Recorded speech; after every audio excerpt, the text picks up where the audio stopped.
I think that locally there are a lot of Tampa is just diverse, and I've said this before. It's easy to make music here because, quote myself, it's easy to make music here because nobody's fucking with you, but it's hard to make music here because nobody's fucking with you. and what I mean by that is, we live in Tampa. We don't live in Atlanta. We're not in Chicago. We're not in New York City. We're not in LA.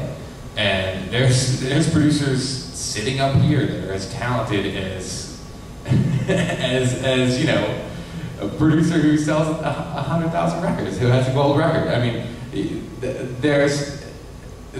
and unfortunately, we just don't have the system in place yet, or maybe ever. Maybe it's crabs in a bucket. I don't know, but like yet locally in the same way that artists do if they live in Atlanta, or if they live in New York, or if they live in LA. And you know, as often as not, when an artist reaches a certain level in Tampa, you'll kind of see this like sort of weird situation, and it's I almost feel cliche to say it, but it's like an artist like Laws. Laws is a local MC who I've personally followed since he was like 16, since he was too young to get in the club, who is amazingly fresh. He's hella dope, and any of you that actually, you know, that follow hip hop, at some point in the next year or two, you're going to hear of him, even if you didn't know he was from here, because he's signed to Warner Brothers now. He's with the Justice League, who have made music for Rick Ross and Mary J. Blige. I mean, they have gold and platinum records on their walls. Grammys. Yeah. Laws is signed to their label, and he's going to make noise nationally. That's a fact. And he's from Tampa, and he reps Tampa. He says, I'm from Tampa. You know, he tours with Talib Kweli. He reps Tampa. And at the same time as that's true, the people who were his friends here when he was just this local dude who was coming out and doing shows start dissing him. And it's shocking, because like, he's the next best chance that like, for our, you know, backpack music or whatever, to get out there, you know. And the same thing is true, I think, of like an artist like Strizzo, or there's several that have been local artists that have repped Tampa, and then they get a deal and they go out and they start trying to do something, and people here start hating, and it's weird. It's weird within, and that's a weird thing within the scene, is that what I've found is it's very difficult for somebody to be happy for somebody else's success, especially when there's very little to draw from locally. So that if everybody could be successful in Tampa, maybe everybody would be happy with each other. But just because, oh, that dude's successful, I might hate on him.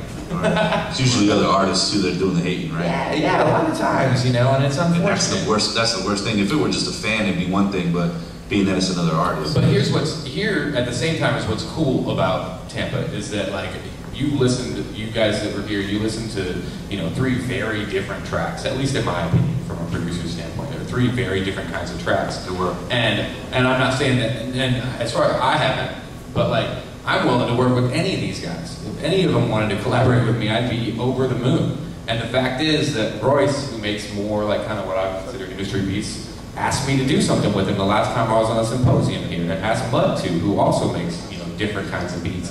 And the fact of the matter is, I'd love to do something with Chan. And what's cool about here, as opposed to like other areas, is that doesn't necessarily always happen. There's not a lot of times when like, you know, a backpacker has an opportunity to just roll up on some dude who makes juke music, or who makes dance music, or who makes, you know, rock music, or you know, I can make, literally, like, I have connections in this town with people from all spectrums of music, and, you know, there's an opportunity there for any creative person to be like, yo, let's get together, let's make something, let's do something.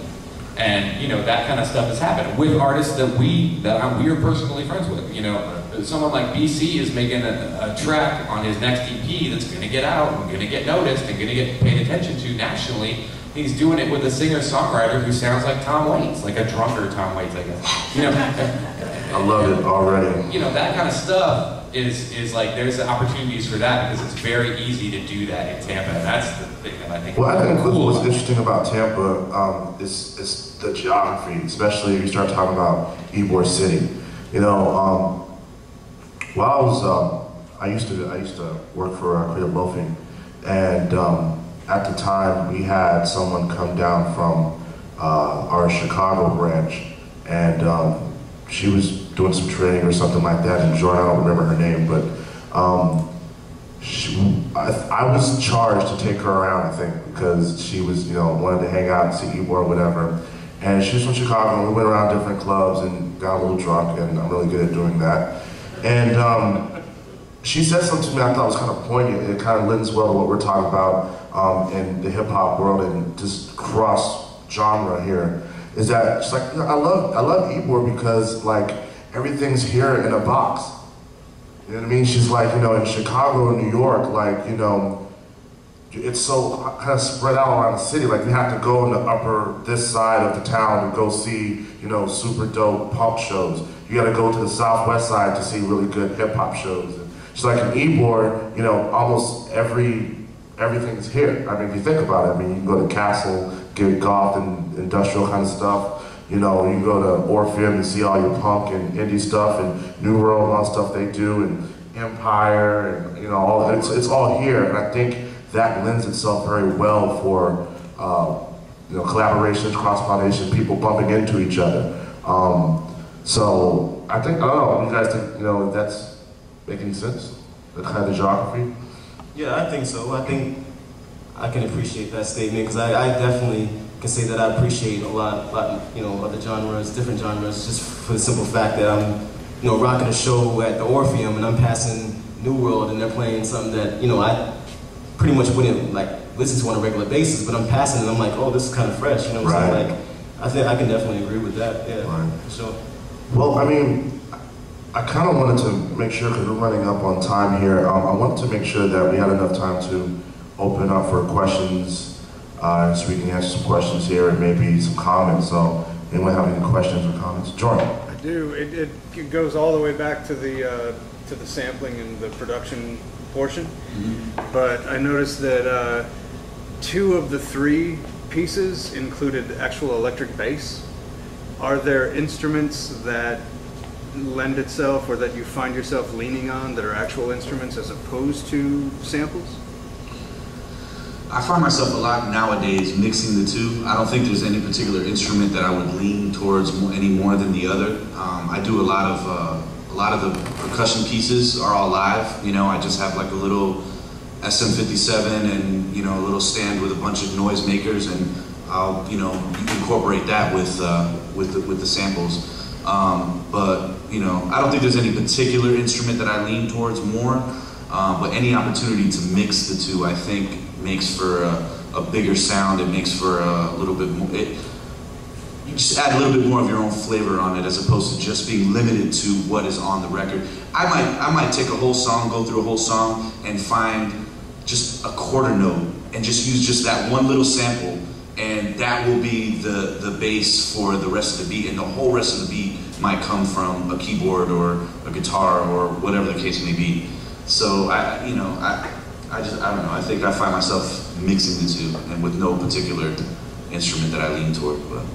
And kind of, piggyback on that. I mean, the beauty about true sampling is it's all about not necessarily just going left field with the original sample. It's about building on top of the greatness of the original sample. And I think that the beat that I did, the vibe I got from it just made me feel like it just had to be like a natural sound. So like I said, I played the bass line before that, but then I was like, it needs like I said, more natural sound. So I had my boy come in and just recreate the bass line with the actual bass guitar or whatever. And it just depends on the actual sample that you're using, and you have to just basically build on it. You know what I'm saying? So.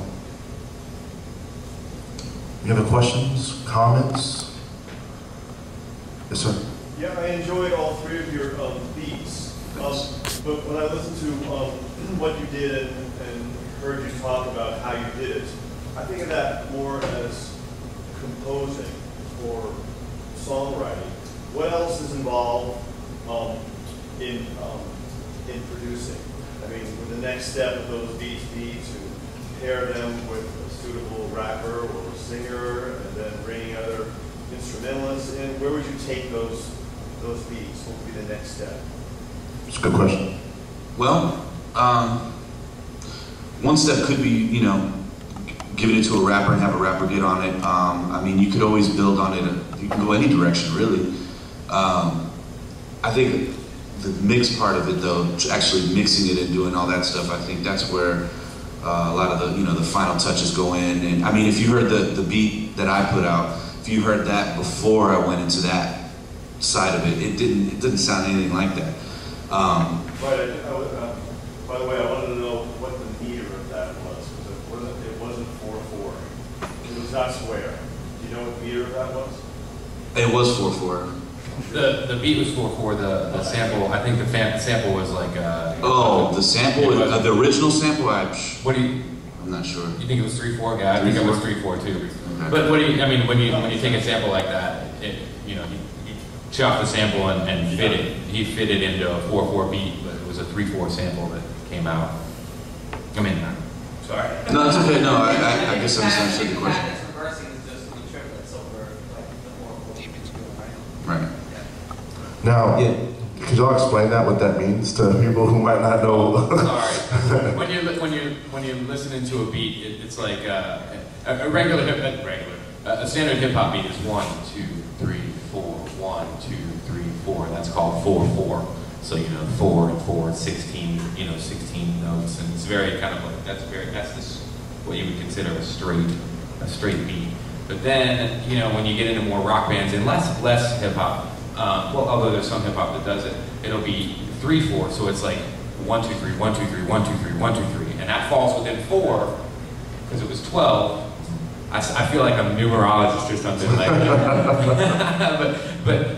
So your beat is there's 3 beats in the bar. I'm not a good enough live drummer to play it out, but like the snare, rather than hitting, if you're doing a beat that was in like 3/4, the snare, rather than hitting on the 2, like, so it's like, okay, 4/4 is kick, snare, kick, snare, kick, snare. Snare happens on the 2, kick, snare, snare happens on the 4. Okay, right. 1, 2, 3, 4, right?